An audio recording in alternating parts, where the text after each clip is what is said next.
this meeting can watch it later. So welcome to this roundtable, which is titled "What Skills Are Needed for 2020 Fresh Engineers?" This roundtable is organized within the Plant Engineering Workshop 2020, which is being held by the INIPED, International Institute of Plant Engineering and Design.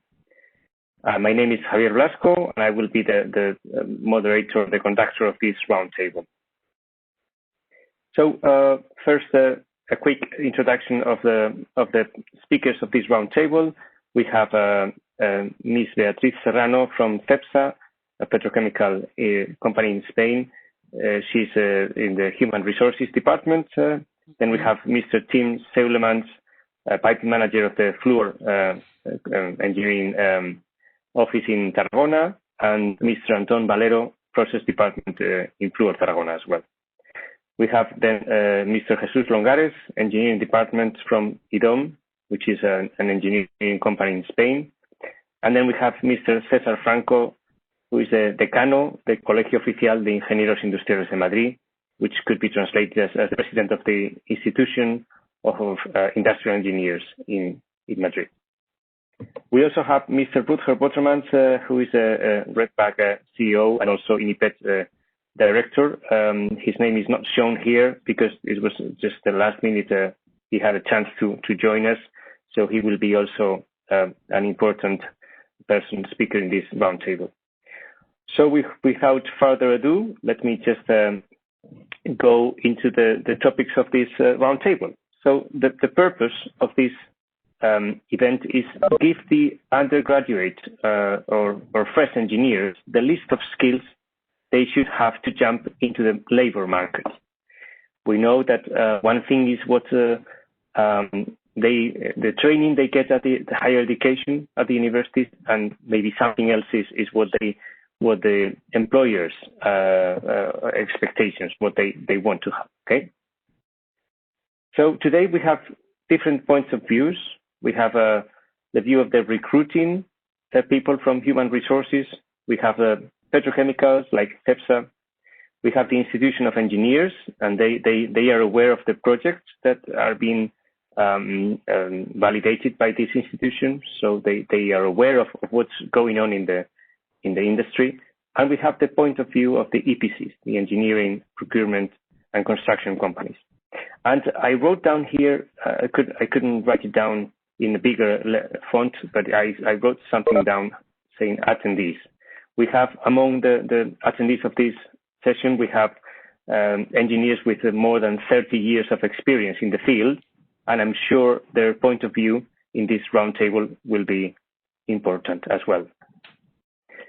So let's begin with something report that came out recently.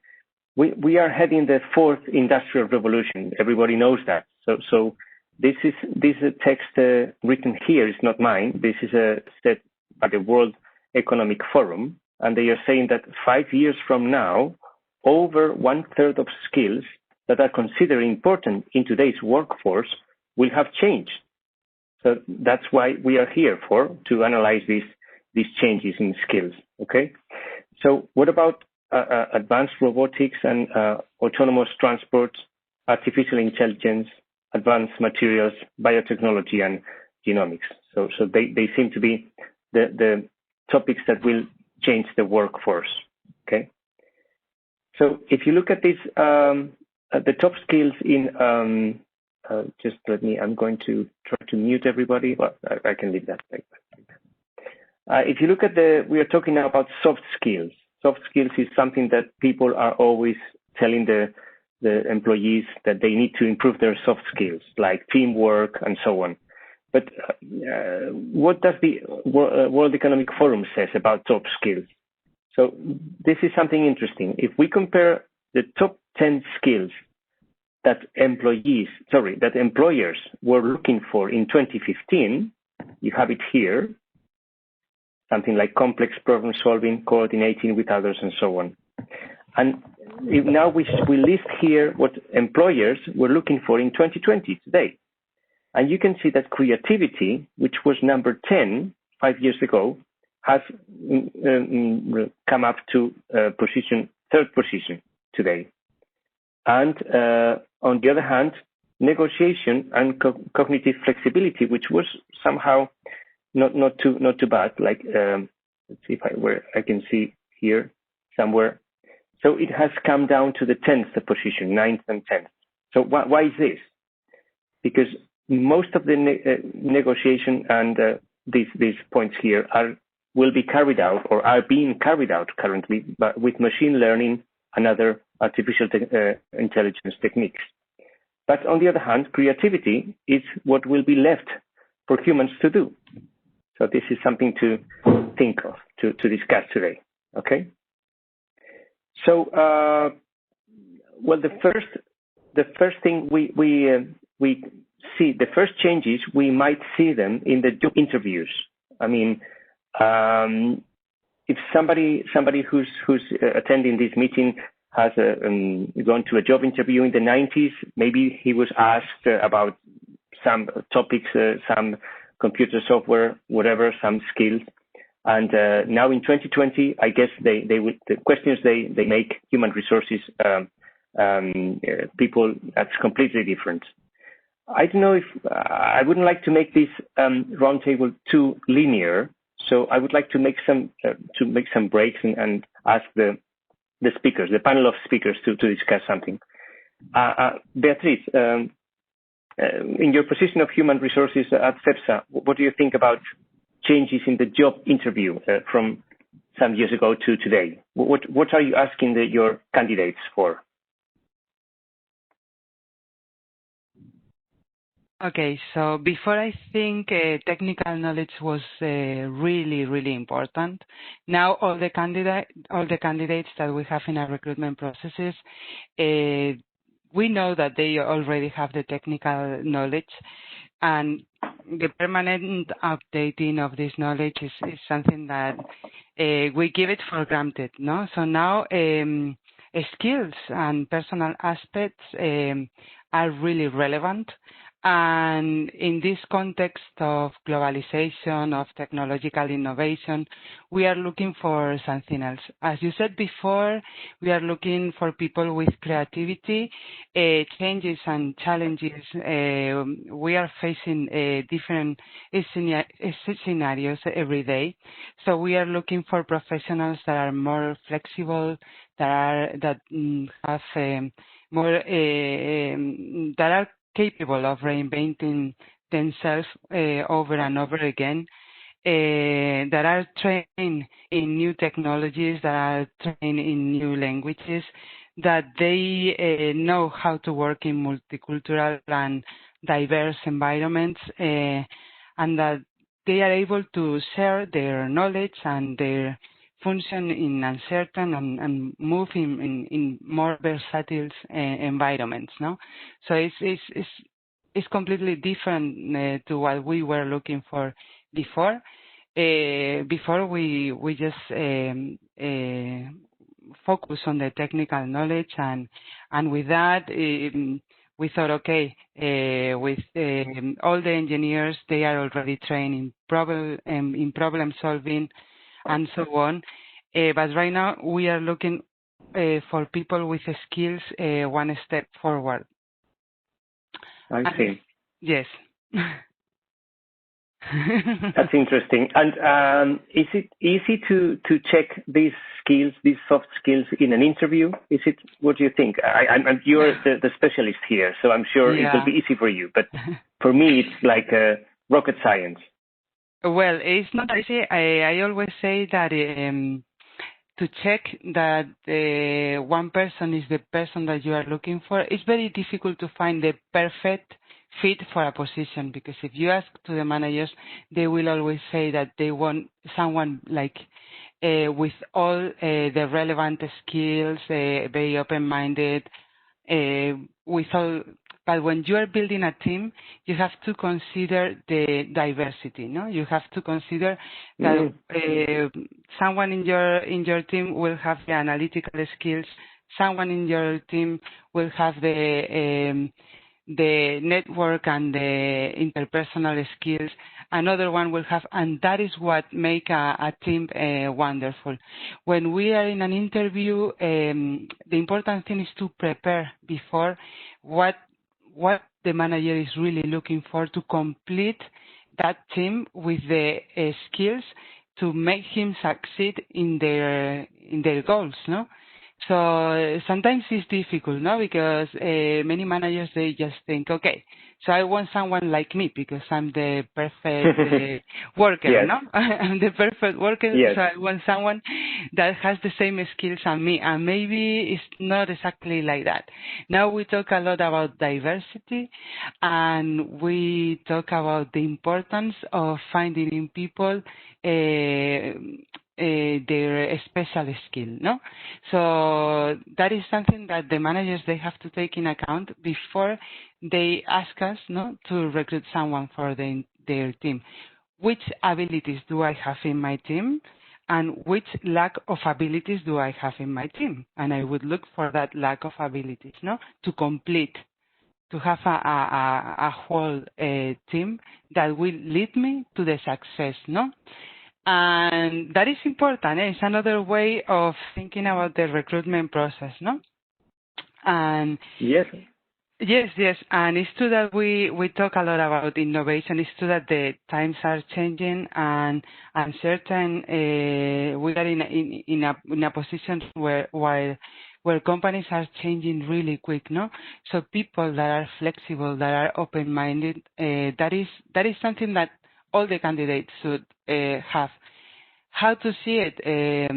It's not easy, no? But when you look at the profiles that have lived and they have experienced different situations in life, that makes a candidate more flexible, with a different mind, that is used to confront different situation, and he will know how to act when you put that person in a context of uncertainty.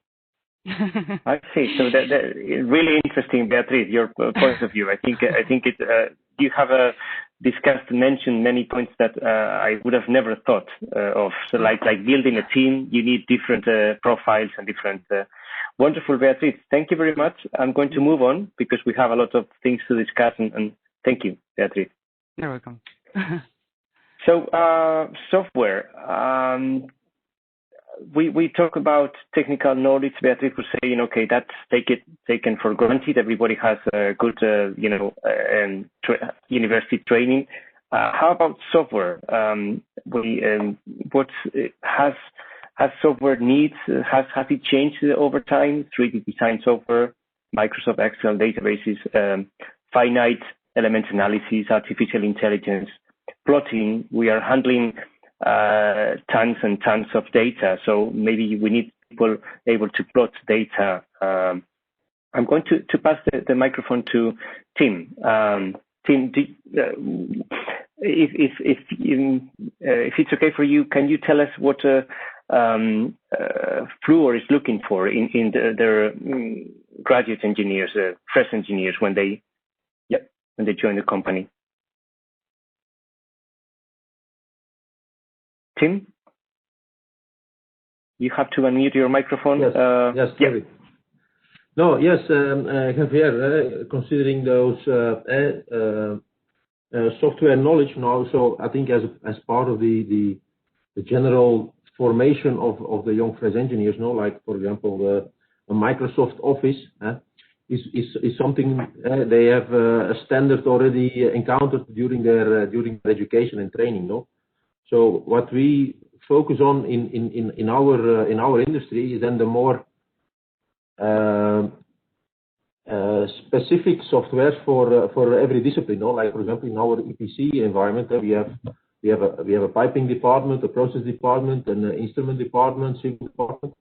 So most of them have their own specific softwares. So for example, I'm the piping department manager. So what we are focusing on is those specific softwares, but those are more on-the-job trainings. So what we do is we organize internal trainings, either with internal trainers, external companies to provide trainings.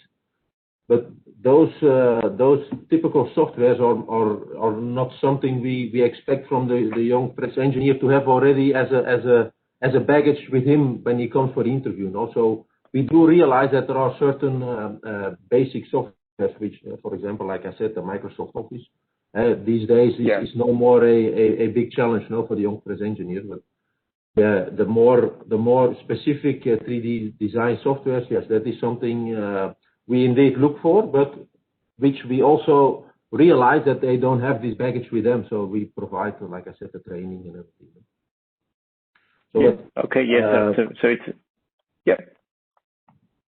No, sorry, Tim. Go ahead. Yeah. No, I was going to say that. Sorry, Tim. No. Go ahead. Go ahead, Tim. Yeah. Okay. No, I was going to say that. I was mentioning, for example, AI, artificial intelligence. That's a common word nowadays. So maybe I thought you might expect people that have taken have some background or some course or maybe a finite element analysis. That in the university we carry out simulations with the FEA. So maybe I thought you could find it useful, but yes, maybe that's too specific or too, yeah. Within the piping department, actually, we have three subdivisions. No, actually, it's the layout and the design group. Then we have the stress group and the materials group. And the finite element analysis is used by the stress group. No, so they tend to use sometimes, but in special cases. No, but all of these three actual three subgroups have their own specific softwares. No, for example, the stress guys they use Caesar or any software for flexibility and stress analysis.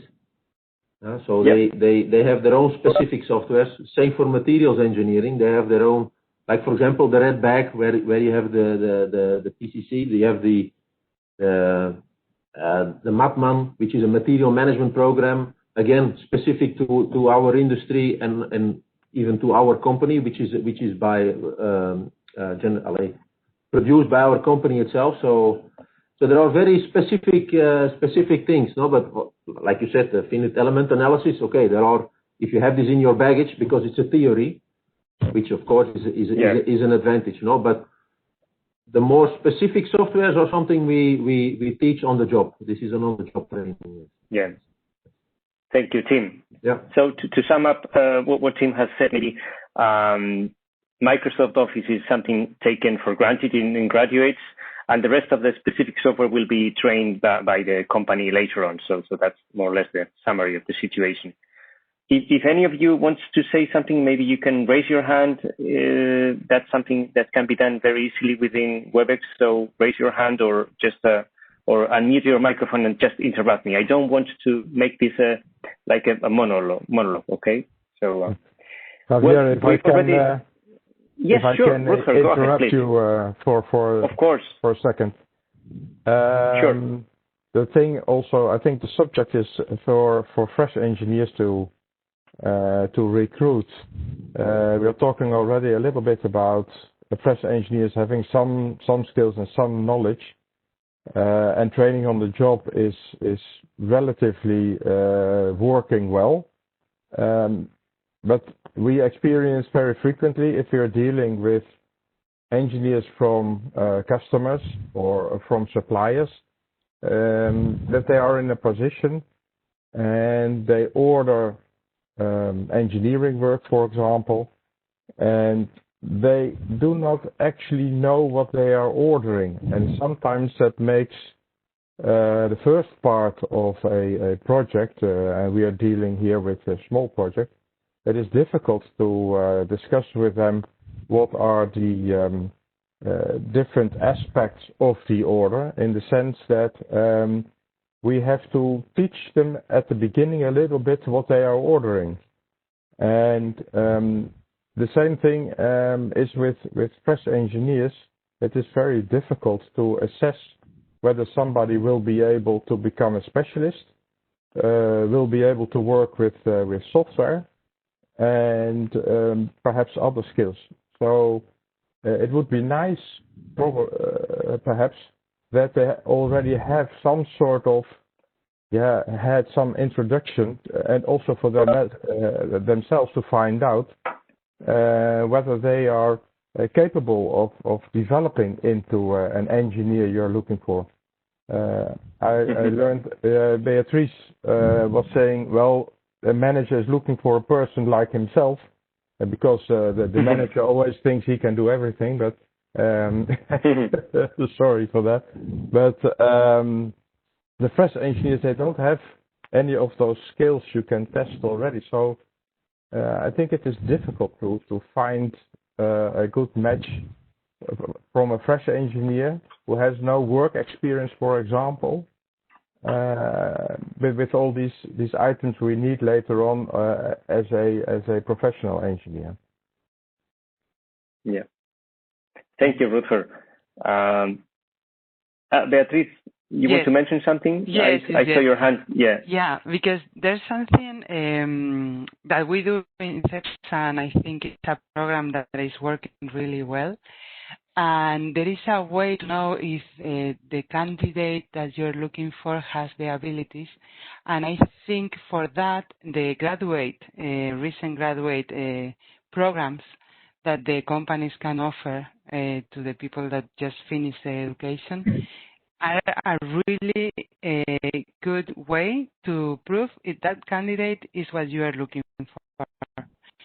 Because what we do is to hire this program. They have a duration of 2 years, and we welcome them in the company in a first year where we are assessing them during the whole year. We have a very complete program with different experiences within the company, and we are all the time assessing those candidates. So you can see if that candidate has the right skills to achieve the goals, or for the right requirements for that position. And at the end of the first year, we decide if we want to continue with that employee in the company, or we have to release them. So that is a really good way, the programs of young graduates, to see if they have the skills, for example, to be a good developer in software, or to be a good data engineer or data scientist. So I think that is a really good way, because you are seeing the candidate in action, which is the best way of recruit people. Yeah. Thank you, Beatrice. That's a good point. I think it makes a lot of sense to try them out for a year as interns, and they feel like, in an environment, in a real world environment, not just a job interview, which is maybe too cold or too artificial. Yeah. Thank you, Beatrice. Can I say something? I agree with Beatrice. Sure, Mr. Go ahead. Saying. Something from my experience. As you said, I have got a lot of experience, like probably 38 years or more than 30 years. I stopped counting anyway.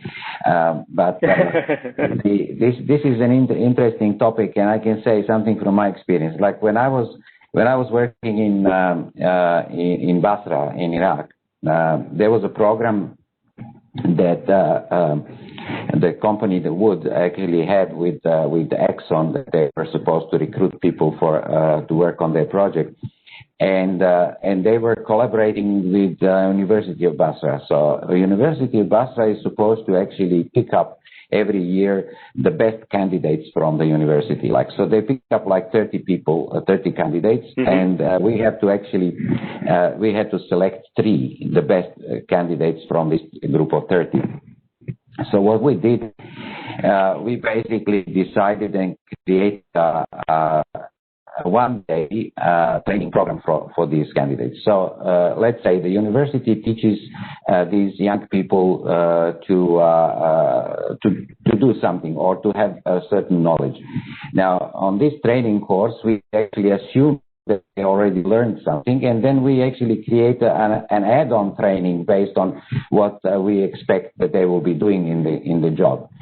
At the end of the day, we actually make a test out of this training, and then we evaluate on these tests. So after this evaluation of the test, we pick up the 3 best candidates, and then they go to HR to actually talk.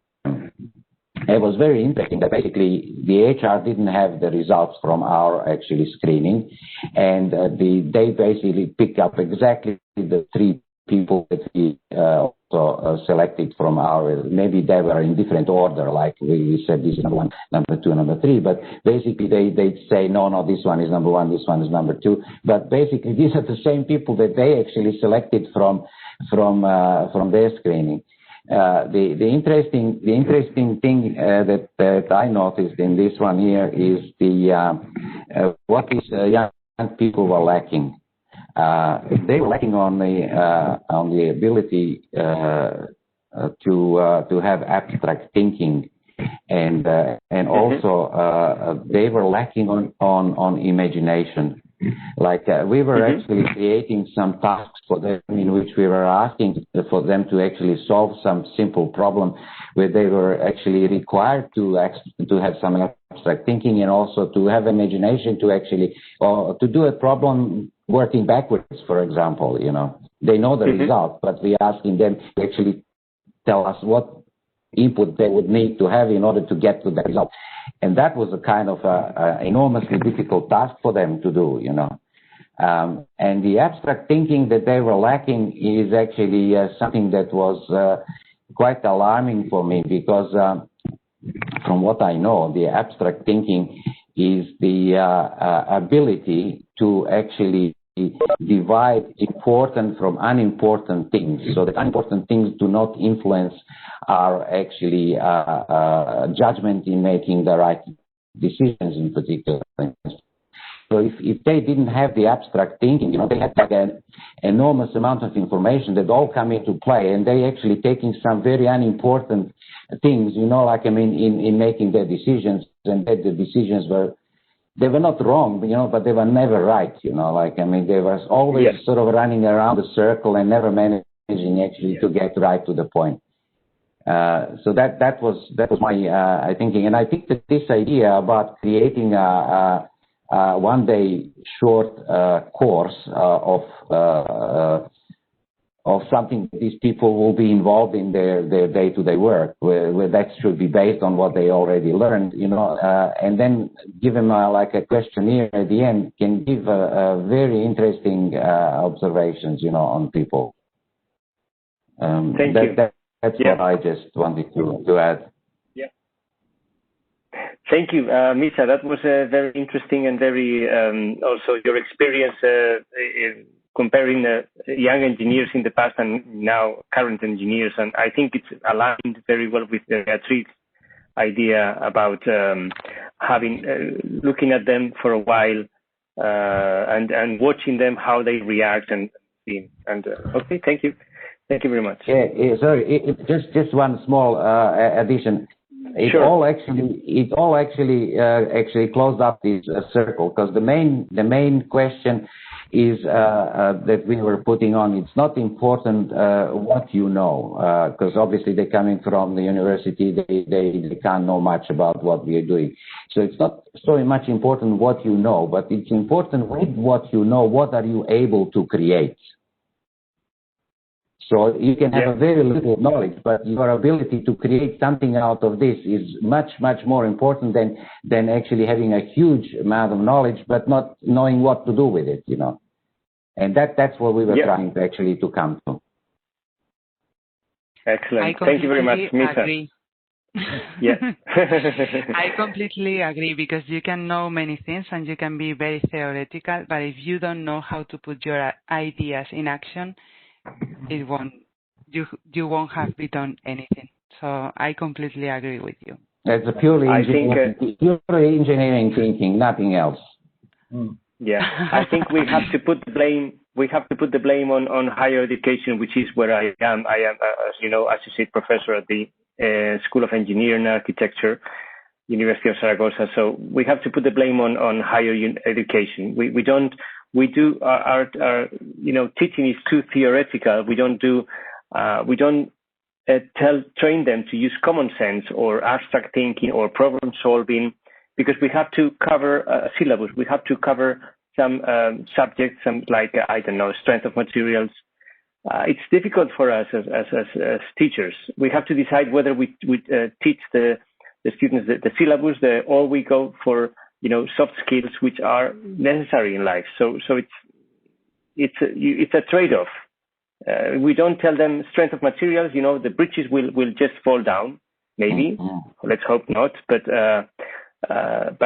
if we don't train them to use soft skills like abstract thinking, creativity, and so on, then on the other hand, it's much easier for a teacher like me just to teach the strength of materials or fluid mechanics than to teach creativity or because that's much more complex and anyway, let's move on. Just thank you, Misa and Beatriz. I would like to sorry. Sure. Hi, Antonio Martinez. I would like to add, as you are talking about software and you are talking about theoretical knowledge. I think this is important because there's a misconception right now about the possibilities that you could, sometimes the possibilities that you can do with the software. Some companies and some things that buy a software package, they can substitute the engineers, the designers, and so on. And artificial intelligence is not go that far right now. I am type and stress engineer and also Caesar softwares.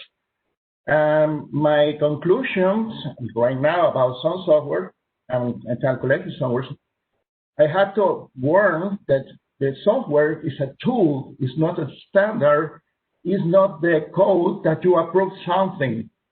Now, I know Javier Blasco, I comment sometimes when you're working in an electrical plant that they use some code, you revise some calculations, and you find out the calculation is with the original setup code that came with the package. For example, the electrical plant is based or had to use the code P31.1, and you use a calculation from that plan with below the standard B31.3. The original, they don't even change the code, so they still needs people who know how to interpret the model.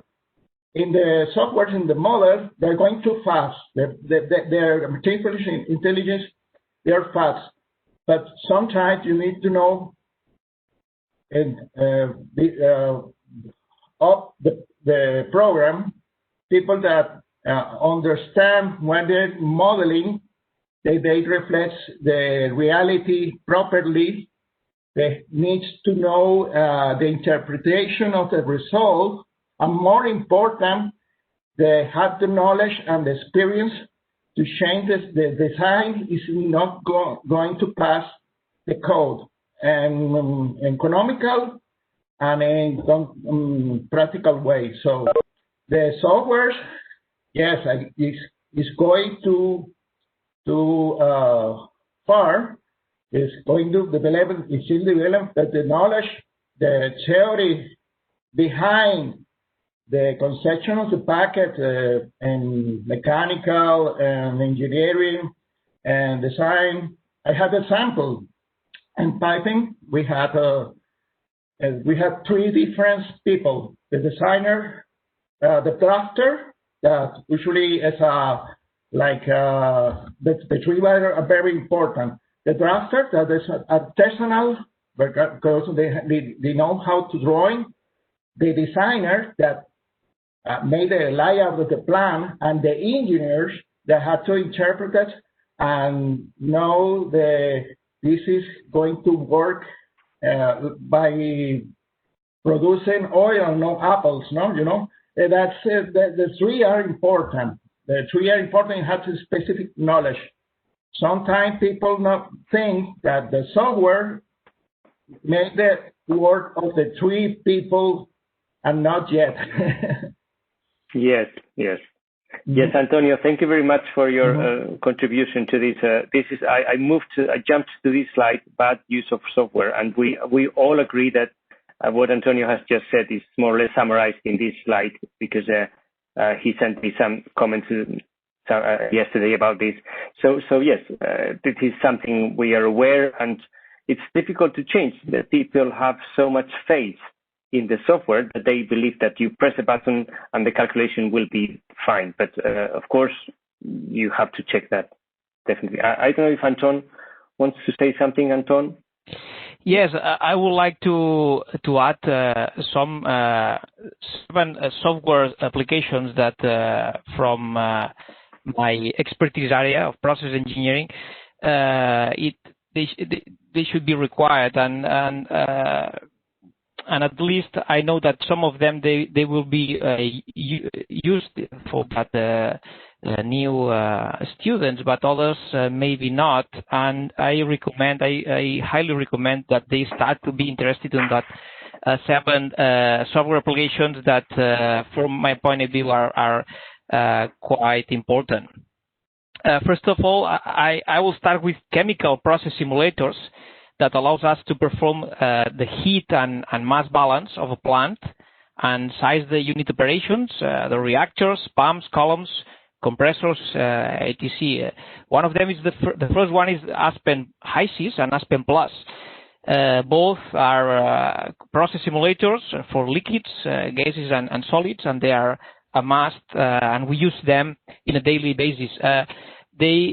I presume that in your university, all the students, they are quite familiar with that software because they are used in that early stage of career of each chemical engineer at least. Yes, I confirm that. And they will find it in their first job. The requirement of the use in daily basis that softwares. Other kind of software is really interesting in order to calculate hydraulic calculations. Are the family of AFT Fathom for incompressible fluids and AFT Arrow for compressible fluids. Really recommended. We defined the pressure and velocity map of network in order to understand where the bottleneckings are, and allows us to suggest some change to improve the fluid distribution through the pipes. Also, we use them in daily basis. When we have to perform a surge analysis, is highly recommended to use AFT Impulse, also from the AFT family package.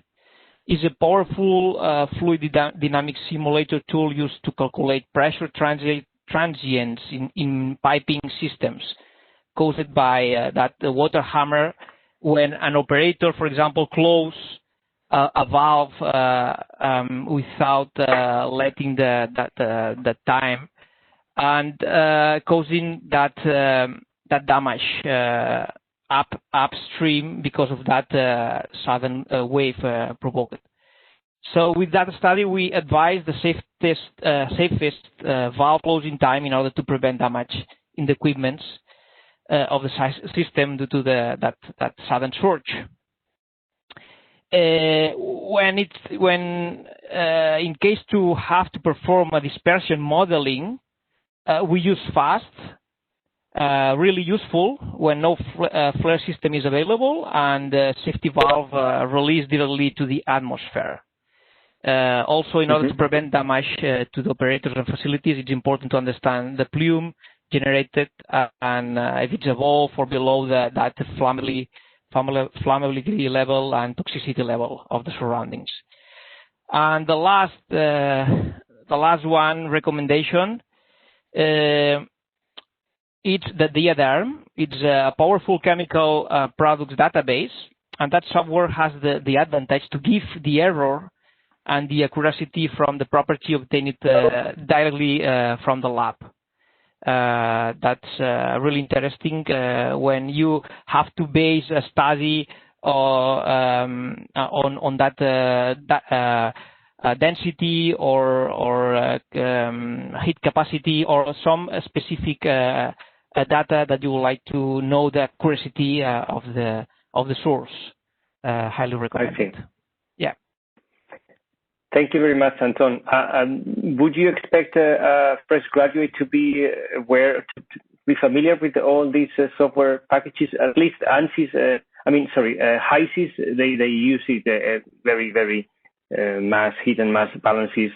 And AFT, I know, I teach sometime, I use it with my undergrad students, but I don't know, I'm not aware of the rest of the software in my university. But do you expect them to come to you with prior knowledge of this software? This is not a requirement, but it's a plus when we have to hire.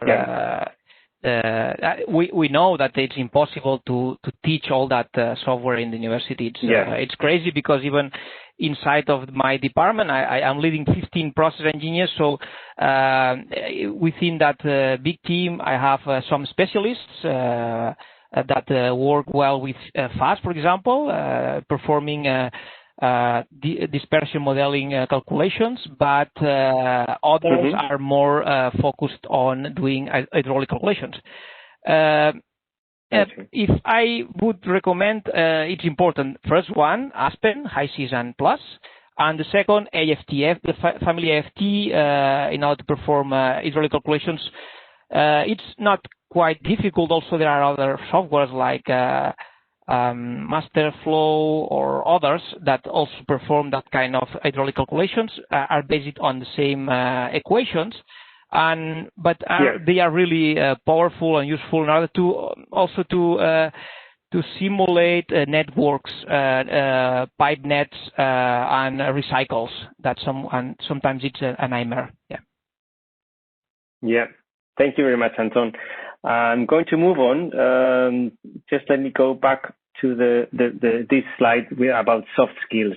We have already discussed this, and both HR agree on this, and of course the managers also agree with the need of soft skills. Okay. What about background needed? Maybe we can ask César Franco from the Decano de Colegio de Ingenieros Industriales de Madrid, Industrial Engineers Institution in Madrid, to talk a bit about, since you are closer to code standards, regulations, and you see every day, you see a lot of projects being validated in your institution. What do you think, César?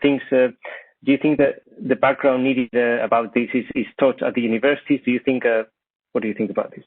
Let me first do a quick recap on where we stand up to this point, okay? Because I have some comments on my previous colleagues' participations, okay? So just before coming to this, if we do a quick recap on what is needed for fresh engineers, first of all, is something that Beatriz is taking for granted, but it's not always happening, is that we need engineers to have hard skills. They need to be good at their core abilities. Means that if you're an electrical engineer, you need to be good at that. If you're a mechanical engineer, piping engineer, you need to be good at that. And saying that is not sometimes not obvious, because some of the companies, what they are really lacking is to find not only people with soft skills, but with basic engineering skills in some of the new environments that we are looking for. Meaning that if you are working, for instance, in the solar environment, okay, you don't always find good engineers with abilities to do any of the installations needed for the massive deployment of power within that environment. So this is something good to tell to the students, is that if you need to focus on one specialty, just look at the wall around you and see what the wall is demanded. So that right now the wall is demanded digital transformation, energy transformation, healthcare. So try to specialize in one of those areas because that will be making it quite easier for you to find a job. Okay. The second thing that we need people to be good is on tooling. Okay, and tooling is related not only to a specific tooling for different sectors, different companies, as Anton was saying, which is a little bit difficult for the students to have, but for that I would highly recommend them to either in the university during practices or even in the job they have to do at the end of the graduate or the master, okay, that job they have to do, to try to focus on using one tool to have on the hands experience on that. It's difficult to do it for everything because there are many tools around and students' accessibility to that is highly dependent on university having those tools, okay, but that's highly recommendable. But apart from specific tooling, I would look at digital 4.0 tooling, meaning that it's not good enough for you to be a good maintenance engineering. You need to know how artificial intelligence is changing predictive maintenance. You don't need to be a good expert at artificial intelligence, but you need to know that this is changing the way you are going to work. You need to know, okay, that it's not good enough for you to know CAD, because if you're in construction or if you are designing or working in piping, you need to go further than CAD and talk about BIM, Business Information Modeling. And the same is happening for digital twin, the same is happening for augmented reality. You cannot be an expert in all of them, okay, but it's good that you start to know how this new technology is going to change the way you work. And that is, for me, the key. It's not only hard skills, but knowing how digital transformation is changing the way you are going to work. If you have both of them, surely you will be able to find a job quite easily. The third one, okay, we talked about soft skills. And soft skills, we've talked about working in mixed environments, team working, things like that. But I would just add one, okay, and this is quite related to the institution I'm working on. And I don't know if it was even in the list that you showed previously. It's responsibility and commitment, okay? If you are a gene engineer, I mean, if you're a doctor, okay, and you have patients, nobody would think about you just saying, it's just a job, it's just paying the bills, okay? Because you say, no, you're working with lives. If you're an engineer, okay, you need to be proud of your profession and you need to take into account, okay, that there are lives in the line, okay, in everything you are working on. So you need to take attention to details. You need to make sure, okay, you validate things, and you need to make sure that your work is the best one you can provide. Because it's not only paying the bills, okay, there are people on the line. We cannot afford, hey, another bridge is collapsed, or there's a deposit that has been blown up, okay, because I just didn't do my work the best way I could. Okay, there are many safeguards along the line. This is a team. Everybody is looking at what everybody is doing. Okay, so that failures don't happen. But we need to be proud of our profession,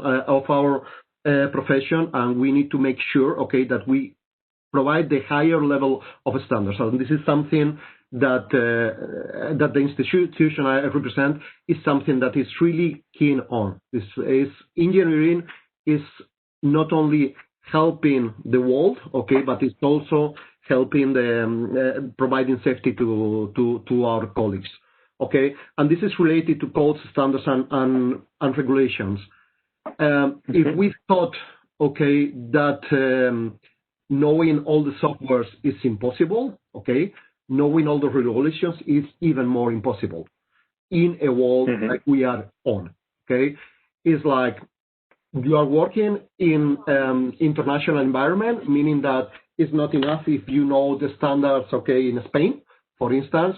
If you are working in ITEC and you are doing or IDOM, sorry, and you are doing a project in Canada or Saudi Arabia, you need to know the regulations there, and probably they will be quite different, okay, from the ones that you are working on there. But even in Spain, you need to have knowledge about the global regulations at country level, autonomic regulations, and even local regulations. I mean, the same project is not the same if you deploy a plant in Tarragona or if you do it in Huelva. So it means that, yes, you need to be aware of the regulations. You need to be aware that these regulations are changing, okay? And this is something that sometimes we see in the projects that come through. It's like we still sometimes tend to do cut and paste. Okay, it's like, hey, we do get this last project, okay, it's the same as they say on software. It's, I get the last project, okay, cut and paste and do some changes and just move on.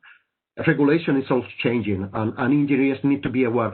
And this is one of the roles that our institution are having. It's like making sure that all the engineers that are working on a specific field are up to date with the regulations. And when the project comes by, okay, there's either an official body like us, okay, or a department within the company that is making sure that the project that they have just moved on is according to the regulations. And also be aware that those regulations are changing. So maybe the regulations were not the same where you did the initial bid for the project, when you did the design, and when you do the final implementation and give the key to the customer. So everything is changing, so it's important to know the regulation, but it's even more important to be able to find which are the relevant bodies providing that regulation and making sure that what you are using is up to date. And this is even more important, okay, sometimes that getting the updated software to do the calculations. Thank you very much, Cesar. I think I couldn't agree more with you. You mentioned very interesting topics like AI, artificial intelligence, BIM, augmented reality, digital transformation. If I were a fresh graduate today, I would feel a bit anxious because the labor market is expecting me to know a lot of things. So not to be a specialist, but to be aware. You said you don't need to be artificial intelligence expert. You need to be aware that maintenance is not carried out the same way as it was before. That it's maybe it's difficult. It's difficult because fresh engineers. We have some fresh engineers. I have an undergrad student of mine. Let me just pass the microphone to if he wants to participate. Jesus Sanchez. Jesus, how do you feel now looking for a job? You have just graduated. Actually, you are taking the master, industrial engineering master. How do you face the labor market, Jesus? You can unmute your microphone and tell us. We need the experience of fresh engineers like you, Jesus. Hello, everybody. I am looking for a job right now, but not right now. The next year, because I am this year in the industrial master, and with this environment of the COVID-19, I am looking for new possibilities of I am looking for new ways looking for a job, because I sent some I did some interviews, and they didn't were very well, because of this problem, and I think it is going to be a little bit more difficult to get a job right now. So you mean due to the recession, due to the economical situation? You mean? Yeah. Jesus.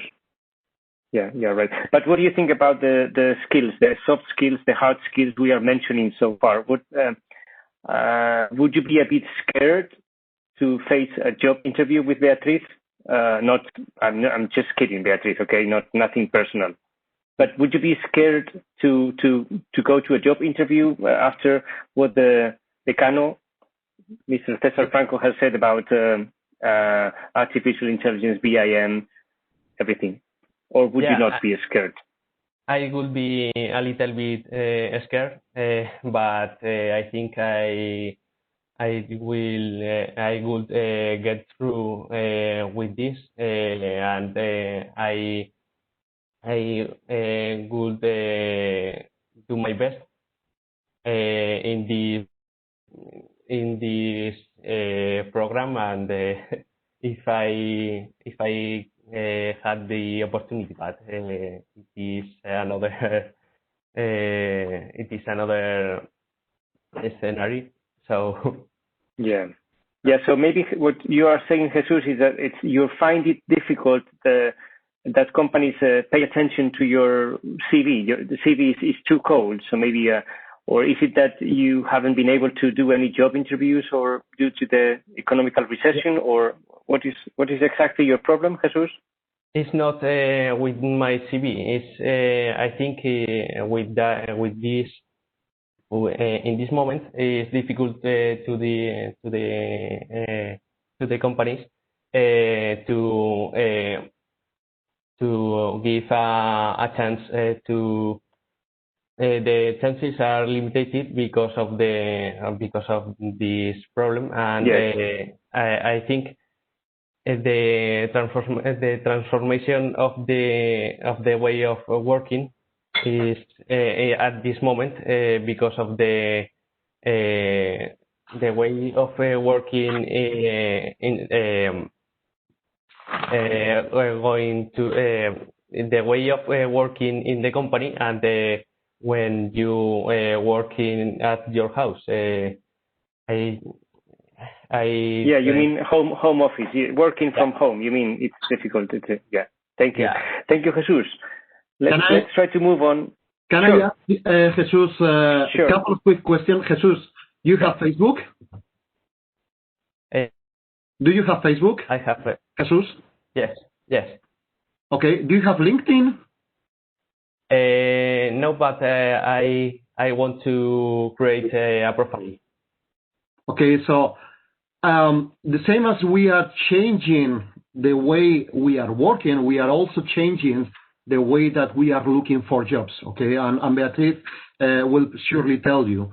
Okay, that one of the things she will first do when she sees a candidate is probably look at your professional profile, and you are not there. Okay, so this is something that we need to be aware, and probably that would be a subject of another workshop. Is like the way we are looking for jobs has radically changed. You can have the perfect profile, but if you don't have professional networking, and today that means LinkedIn, okay, for example, you don't exist. Okay. Yes. Can I say something to Jesus? Sure, Beatriz, go ahead. Yes, please. What Cesar just said is very important that you are in the social network, no? Because we advertise all our opportunities through LinkedIn, and also for young people through Instagram, because Facebook is more for people my age, 40-something. No, but it's true that through all the social network you can find a lot of information, because imagine that I'm offering you a position in trading. You can find the traders of my organization there, and you can ask them, how is it to work in trading?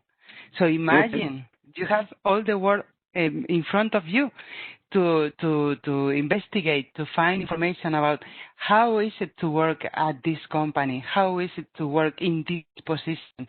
You can ask the professionals because they are there. We have many professionals in CEPSA that are in LinkedIn, and you can ask them straight away. Ask them about a position in CEPSA. How is it to work in CEPSA? And another good news that I want to give you is that we are in a pandemic situation now in the world, but we are going to offer for next year fresh graduate positions. Most of them are offered for young engineers. The recruitment process is quite tough because we it's true that we use gamification in English.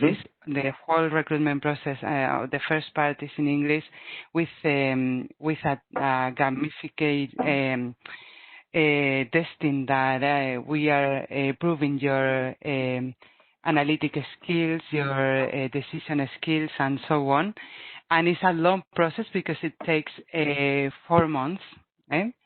And then we incorporate around 30, 35 professionals. Well, not professionals, fresh graduates we are looking for people that has been abroad, that speak really good English, and that they have had a small experience, like a training, an internship in a company before and all of that. But with that, you will be able to join us in a 2-year program that actually we have already welcomed into our company 4 generations. And I can say that the recruitment process is really successful because all the people that has been recruited for these positions, they are still in our company. They haven't gone to other companies, and they are really appreciated inside the companies. They are candidates with a lot of potential. And I invite you to participate in that program that will be published in our website, cepsa.com, next November, at the end of November, more or less. November, beginning of December. Okay? Yeah. Okay. Jesus,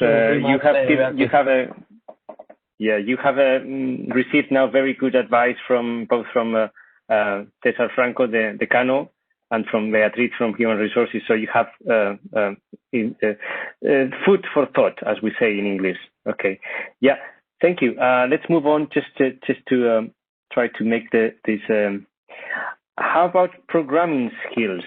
I don't know if maybe we can just be very brief here. Cesar has already mentioned this, and previous speakers. They need to be aware of I don't know, Python or C or C++ or whatever, but you don't need to have an expertise. You cannot be an expert in everything, but maybe the bachelor thesis, proyecto fin de carrera, trabajo fin de grado, as we say in Spanish, the bachelor thesis, that's a good opportunity to try to learn new topics. So that's what I do with my undergrad students, like Jesus. He was my undergrad student. So I try to give them the opportunity to try new things, try programming in Python, or try artificial intelligence, or try I don't know, finite element analysis. So they have something else to show. So my suggestion for fresh engineers is use your bachelor thesis or your master thesis to try out new topics from, I don't know, the digital transformation and so on. Okay, so don't panic about learning everything. Okay. Of course, English level, that's a must. Beatriz was saying it. I remember an anecdote. I was 10 or 15 years ago with Repsol, and they were building a new pipeline, Zaragoza-Madrid, and I was visiting this pipeline with my undergrad students, and I asked one of the managers of Repsol, so what are you looking for in a new candidate? I said, first we look English, then second English, and third English. So if you don't know English, then you're lost. I mean, you are doomed. A recommendation for all the fresh engineers: improve your English. And this, you can do this. You have one option very handy. Just watch Netflix, watch YouTube videos in English, and that will improve your English a lot. Of course, go abroad as well, but of course, English is the language for meetings, the language for emails, and so on. So it's we have already seen this slide, commented it with Tony Martinez, and I'm sure maybe I can ask Rutger to comment a bit about this, your experience with fresh engineers and not so fresh engineers with misuse of software. Rutger. Yes, Javier. indeed, as has been said before, software is a tool. It is not the final answer. It is actually helping you to do for example, the mechanical calculations as stated in the calculation standard. But you need to be able to assess what is the result actually. I've seen situations where information input was entered. There was, I think, 1 or 2 dimensional mistakes. There was an answer from the software, the calculation was okay. But after further evaluation, validation of the input, there were mistakes, and actually also the result was not correct. I'm curious how, for example, before there was a talk about Aspen, AFT fluids. The validation of those results will be very difficult, especially with finite element. Also, it is very difficult to assess these results. And I urge always engineers, fresh engineers, also senior engineers, to be able to validate the results, because you will get into very difficult situations if you don't do that. Especially one of the items is that, for example, calculation codes for strength, whether they are bridges or whether it is a pipeline or whether it is a distillation column. These calculation codes have their limits. They cannot define all possible positions and all combinations of components. So that is already one of the things you need to be aware of. So we urge always to have a good understanding of working, of course, with the software. Otherwise, you will not be able to use the software, but also what you're trying to calculate. One anecdote is that a young colleague of mine, he calculated the buckling force for a beam. And I said, well, what you calculate at this moment is that you take a beam, which was actually a pipe, say 10 centimeters in diameter, 1 meter high, and I will put the locomotive on top of it. Will you still keep your hand to this pipe? He said, no, the weight of that locomotive is far too high. So I said, well, you will have to redo your calculation, because I think there is something not entirely correct. So bad use of software is indeed true and to be aware of. Yeah. Thank you, Rutger. Let's move on. Unless, yes, sorry. I would like to add Anton, something. Go ahead. Yes. Thank you, Anton. Yes. Yes.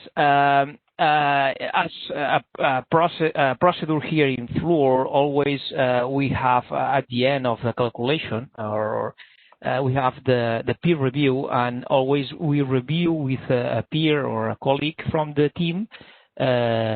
Sometimes it's not required to be more senior, but in order to have another look of or check of what we have done, and it's amazing the importance of that process, because you could filter more than 70% of the errors in that ending check, and that's true that using that AFT softwares, sometimes if you don't have that value reference, if we are talking, for example, for hydraulic calculations, we have to know what is normal in velocity, what is normal in pressure drop, in order to understand if what the results are going out from that performance calculations are logic or not. And you have some help in that AFT in order to have that velocity maps or pressure drop maps that fast will help you to identify that problems that sometimes are real bottleneckings from your network, but other times are mistakes made on writing down the values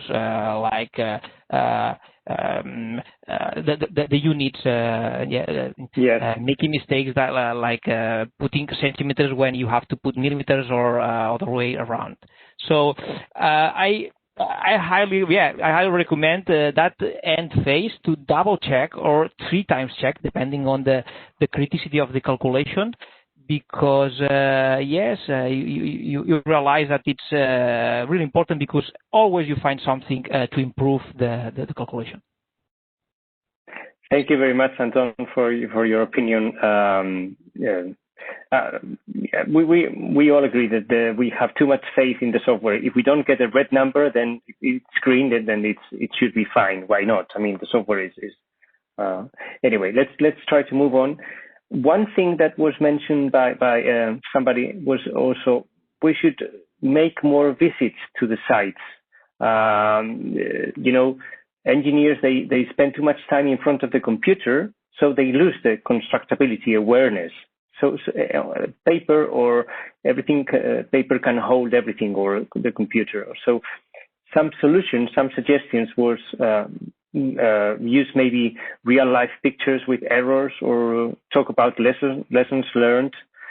For example, at INIPED, we are building a new course about pipe stress, which will handle this question, lessons learned in pipe stress, mistakes, and so on.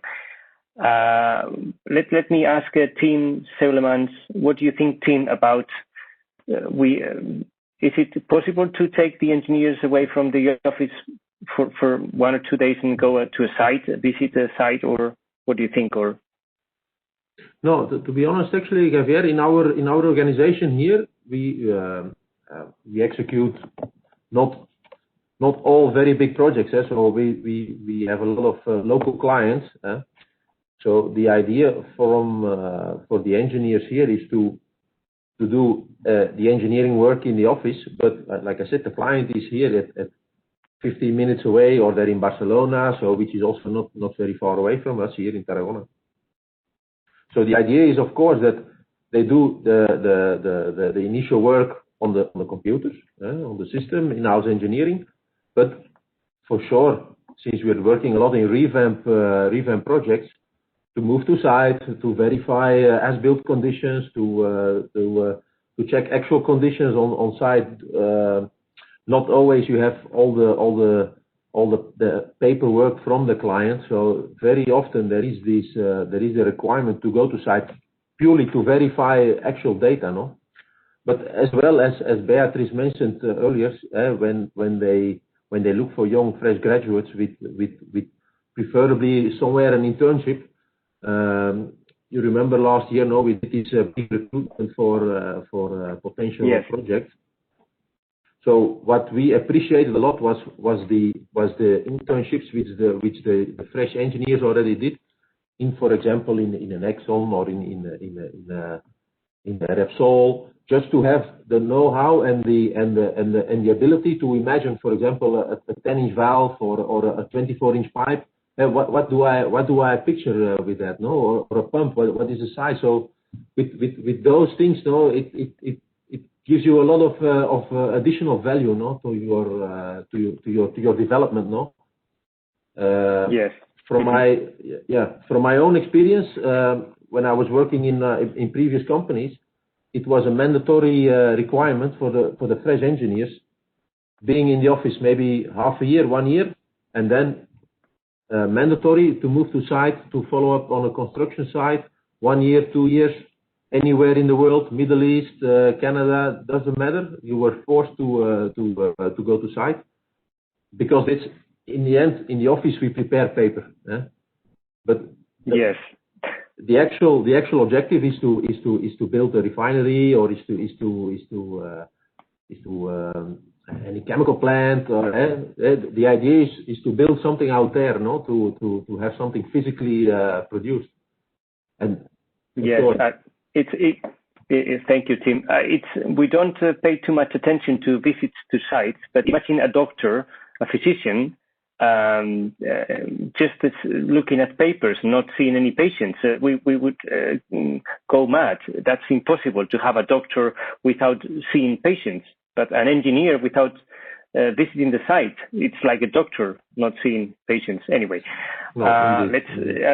Tim, your office in Tarragona is a special office. You have the site is a stone throw from your office, so you can reach there in 10 minutes, and it's a special case.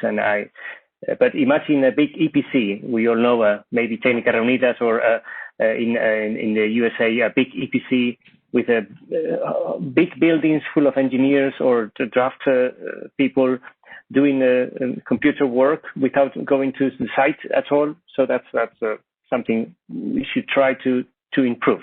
Okay. Yeah, I think in the end it's something which is a strategy of the company, to force their engineers to. You run through a project from A to Z. You start in FEED, detail engineering. You go to construction, maybe some will flow into commissioning. So to go from A to Z, and this will give you a very good package of learning all the different steps of a complete engineering project. So. Yeah, maybe as you mentioned, Tim, maybe this varies from company to company. I don't know whether Técnicas Reunidas or I don't know, other Jacobs or Wood or whatever, they will carry out this requisite, okay, for their employees. It's also It's also a very good lessons learned, because as if you worked as an engineer on a project, you move to site.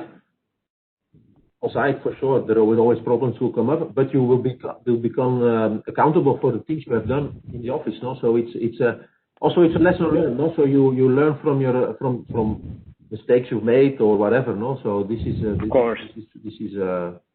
is actually the idea. That you have that you learn and improve by going from engineering to site construction, follow up on all the things. So yeah, I would like that this is really, really important, what is saying Tim.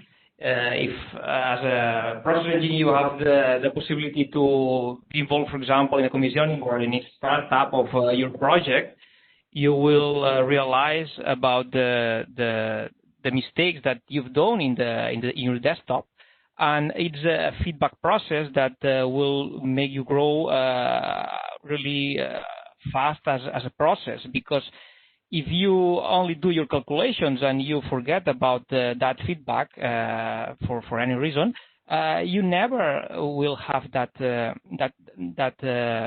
final assessment of your job done, and it's a shame. No? And if you have that chance, it's important, yes, to be involved in the commissioning, construction, as you told, but also in startups.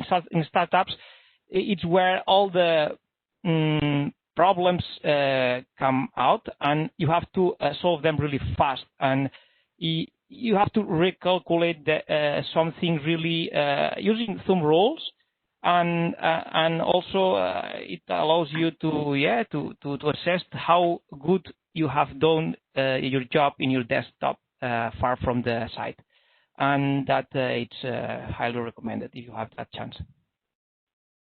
Thank you, Anton. Thank you for your advice. I think we have just a couple of slides more, and this is a reflection. How can training help to improve all the topics we have discussed so far? Changes in higher education. This is complex and slow. You cannot change the syllabus of an industrial engineer or a chemical engineer. You cannot change that overnight.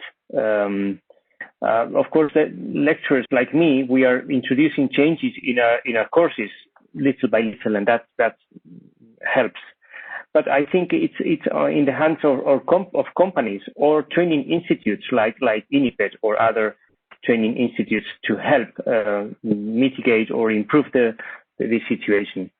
So I would like to ask César Franco, the decano del Colegio de Ingenieros Industriales, to just suggest some topics he has already mentioned a lot of topics: VIM, AI, AR. It's like a better soup. But César, can you mention some topics you believe they are relevant today?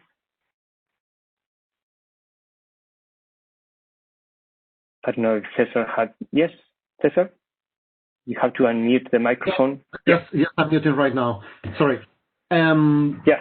I would say that the first and most important topic, okay, rather than any kind of technical training, is to keep on training. Okay, Beatriz said at the beginning that we give, let's say, lifelong learning as a given, but at least in Spanish culture, okay, it's not always given. Okay, we come from a past where we tend to think that training is responsibility of the company. And we ourselves as engineers said, it's the company who needs to train me. And that can be true for certain skills. I mean, as Anton was saying, it's impossible for everybody to keep training on all the kind of software they are going to use around their life. But the responsibility to keep a person update in this training, it's only a person's. Okay, and for me, that's not expenditure, is an investment, and we need to see that. Okay, and that is the only way we can progress and keep ourselves employable throughout our life, our professional life, which will be, I don't know, 40, even 50 years, okay, from now. So this is a must for everybody. In regards to topics, I would say, okay, and maybe this is not the best thing to say, but I would say that I don't care. I don't care because, and it's in regards to what we were talking previously with the recent graduate, is just pick one, okay? Just choose one, start with one, okay? Try to work it out. And if that one is not working, okay, let's say I chose artificial intelligence, okay? And artificial intelligence, maybe 2 years from now, we are calling it something else. Okay, then 2 years from now, 3 years or 5 years from now, okay, I will change the topic. Okay, we must not be afraid, okay, to choose one area of training and then change it, because that is something we will be needing to do throughout our whole life. And now if we want to see what we want to do, okay, then it's as easy as seeing the news and seeing what kind of training do I have to know depending on the sector I want to go. It means that if I want to go to, let's say, clean energy, I could get training on photovoltaic. I could get training on wind. Okay, if I say, hey, but I still there's a lot to do. Okay, in regards to petrochemical. Okay, at the end of the day, anything related to pharmacy. Okay, even though we are getting low on diesel in the midterm. Okay, everything related to pharmacy is petrochemical. So let's say I'm going to think about how can I deploy new processes in pharma. Okay, if I want to see automotive, then I would be focusing on how electric vehicle is impacting. Okay, this is something I would also tend to think about, is like training doesn't always need to be a formal training. I mean, I could take some small pills. I could try to attend some webinars where they are talking about how the world is changing in a specific topic. I could use those webinars to do some to take some small pills, okay, on training. Then if I think that some topic is good enough for me to dedicate more time, then maybe I could take a short training, 100, 200 hours, okay, so that I could specialize myself in a programming language, in a technology, in an engineering field. And then if I think that that could be probably my future for the next 10 years, then I could try to go to a master. Okay, so it's something that I need to think about. It's like, first, the topic, and that could be technical, non-technical, and let's say digital or software related, and then the strength I'm going to provide in that training. And that is probably a strategic thinking that every engineer needs to do from time to time. Thank you, Cesar. That was very relevant, your suggestions. Anybody else from the speaker table? Beatriz, for example, would you add some? Would you like to add some specific topics? You have already mentioned some, but soft skills but yeah, some advice for Beatriz. Yeah, I mean, it's very. I think what Cesar said is really relevant. No, it's like the learnability is very important. and it's a responsibility of each person. It's like we have to be updated in knowledge, and that is a must. Exactly, it is a must because everything is changing really quick. So then we have to adapt through learning, through knowledge to the new times. And something that I think it was Ryer said before, that is not only knowing, it's knowing also how to articulate that knowledge into practice, no? Because then that is the important thing. It's not just the theoretical knowledge, but is that knowledge put in action, no? That is really, really important. About the skills, as I said before, you don't have a perfect candidate. You always find that they have different skills, different strengths, and then you have to find how the perfect match, no, within an organization, because we need all kind of people. We need good executors. We need people with good analytics. We need people that knows how to solve problems. We need people that are really that really know how to sell. But there is another skill that we haven't been talking about, because Cesar said something about accountability, and that is another one that is really good. Like, you have to be responsible for your work, and that is something that in CEPSA now we are talking a lot about. That it's like the responsibility is in the professional, and we call it accountability, no? But there is another thing, that is communication, the ability to communicate. That is something that everyone should have. There is some positions that maybe, no, those data scientists that are all the time with them, so maybe them, but still, to move within a big organization, you should have that skill. The interpersonal skills, the networking, the communication skills. Those are really, really relevant. Thank you very much, Beatriz. I don't know if the rest of the speakers would like to add some. You have already mentioned topics, but if you'd like to add something now at this moment. Yes, Javier. I would like to add. Go ahead. Yes, one soft skill that sometimes is not named, and I highly appreciate in my teams, is the curiosity and motivation.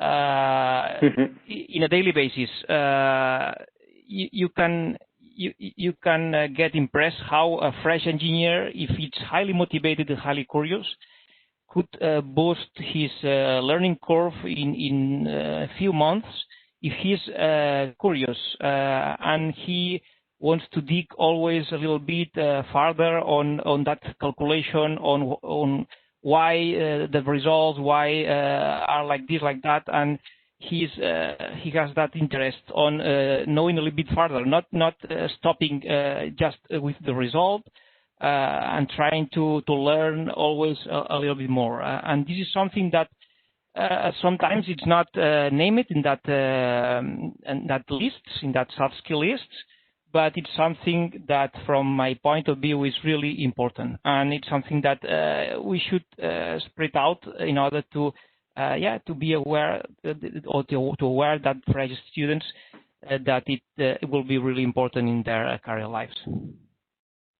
Thank you, Anton. You mentioned a key word, curiosity. I think that's what makes you awake.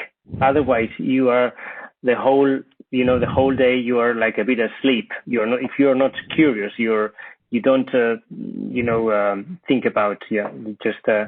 Thank you, Anton. One attendee is mentioning is to leave, and he's mentioning he's participating in ISA, Spain's mentoring program, ISA. So he put it in the chat window. Maybe it's of interest for fresh graduates attending this meeting. Okay. I think this was the last slide. So we can have maybe a 5 or 10 minutes discussion. Maybe let's open the microphone for the participants now to either send their questions through the chat or to raise their hands and make some questions. Okay. I think I see Antonio Martinez. You have raised your hand. Please go ahead, Antonio. Yes, as I would like to repeat the importance of the field experience of gold construction. Sometimes, even if the engineer don't like it in the first moment, because some of my preoccupation is that with the software 3D model, people tend to live in the digital world. The new engineers play video games, killing a lot of people in the screen. Maybe the institution and university can be put a little scarce samples that when the design failure in the screen or in the digital software can people in the real life. So I think this is important to make emphasis on the lesson learners go to the field sometimes. They change your vision completely about the real world, the representation of your models. And the other thing is that in the end of the course, in the end of the universities, it's important now to gather, like the Tris says, some sociabilities, capabilities, some personal abilities. I would like to add that now the 80% of the employment is getting by reference. No, it's not, or usually it's not in the public market. It's not in LinkedIn. It's not in the blog. People that usually recommend you for a job. And if you, Beatriz, find something, people in the company that know somebody, this is the real reference to get a job. So it's very important at the end of the course of the other university now is teaching about personal branding, networking, the importance of people know you, that can reference you for a job is even more important that you can be a genius, you can be the next Einstein, but if nobody knows you or nobody can reference you, show yourself in the LinkedIn or social media, maybe not, they don't believe you, because a CV can hold all you put in the paper. So. Yes, you're right, Antonio. Thank you very much. Mm-hmm. We have time for one or two more questions, or maybe from the speakers themselves, if they want to add something to what has already been said. Let's wait just some seconds to see if we get more questions. Well, in any case, the discussion is still open within the plant engineering workshop. You know that you have the possibility either through the Telegram bot or through the website to send questions to this topic roundtable. Okay, so I will when we finish this, I will make the recording available, and I will also try to make a summary of what the main points in this discussion. Okay, and well, to sum up this roundtable, I would say that on one hand, fresh engineers will be a bit scared because they need more soft skills, hard skills than ever. You have so many topics. You have artificial intelligence, you have digital transformation, and so on. But on the other hand, we said they shouldn't be scared. They can learn small, by maybe YouTube, webinars, small pills. They can, of course, contact company experts through LinkedIn, as Beatriz was suggesting. They can. So the advice is to be curious, to try to stay, trendy to know about all the trending topics in engineering, and that way, in an interview, you can show your interest, or you can show a bit of background in each new parcel. Okay, so that's the advantage for the fresh engineers.